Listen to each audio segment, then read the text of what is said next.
चलिए अब आपको बताते हैं गेहूं से जुड़ी बड़ी खबरें, क्योंकि दुनिया में खबर यह है कि क्या गेहूं की कीमतों में बड़ी तेजी आने वाली है।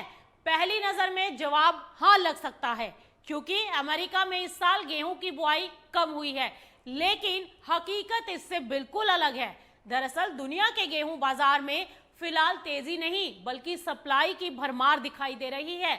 यही वजह है कि अभी कीमतों पर दबाव भी बनना शुरू हो गया है। अमेरिकी कृषि विभाग यानी यूएसडीए के अनुसार 2026-27 सीजन में अमेरिका में गेहूं का रकबा करीब 6% घटकर 4 करोड़ 27 लाख एकड़ रह गया। वहीं ड्यूरम गेहूं की बुआई में तो 16% की बड़ी गिरावट दर्ज की गई।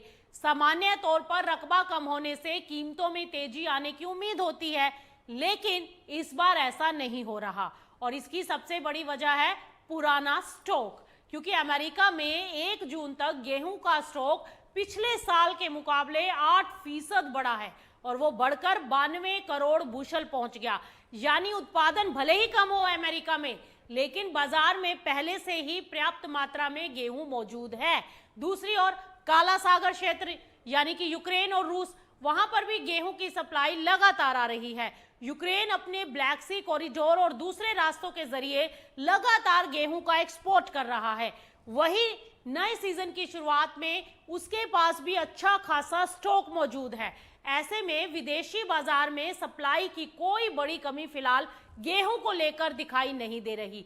यही वजह है कि यूक्रेन और यूरोप दोनों जगह गेहूं की कीमतों पर दबाव बना हुआ है और खरीदार भी जल्दबाजी में खरीदारी नहीं कर रहे। हालांकि बाजार पूरी तरह निश्चित भी नहीं है, क्योंकि कहा जा रहा है कि अमेरिका और यूरोप के मौसम पर लगातार नजर है। अगर सूखे की स्थिति बढ़ गई या फिर ब्लैक सी क्षेत्र में युद्ध की वजह से गेहूं की सप्लाई प्रभावित हुई तो बाजार का रुख तेजी से बदल सकता है। लेकिन फिलहाल तो तस्वीर साफ है कि दुनिया में गेहूं की कहीं कोई कमी नहीं।